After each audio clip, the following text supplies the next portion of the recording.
ফু দিয়ে ইসলামী ছাত্র শিবিরকে উড়িয়ে দেওয়া যাবে না। রাজধানী থেকে শুরু করে প্রত্যন্ত অঞ্চল পর্যন্ত সর্বত্র শিবির ছড়িয়ে আছে। ইমানদার মুসলমানদের কলিজার ভিতরে শিবিরের জায়গা। আলহামদুলিল্লাহ বলে।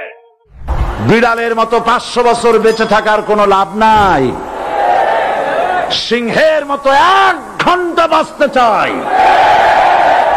আমি দেখতে পাচ্ছি বাংলাদেশের ভাগ্য আকাশে উত্তর গগনে কালো মেঘ জমা হয়েছে, ঝড়ের পূর্বাভাস লক্ষ্য করছি।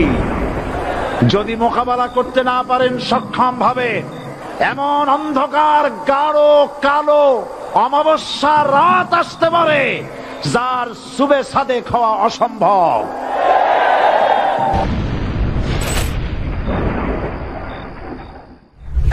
बर्बाद गुलिस्तान के लिए एक ही उल्लू काफी है।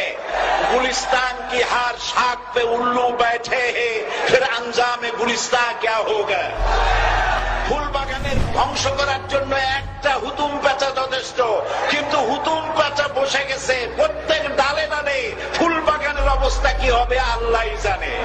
আমি আল্লাহর নামে কসম করে বলছি, আল্লাহ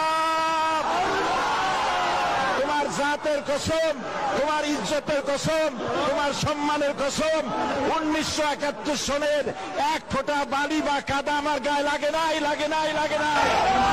আর লৌহ কারাগারে চলে গেল বারাকার দূর পারাবা।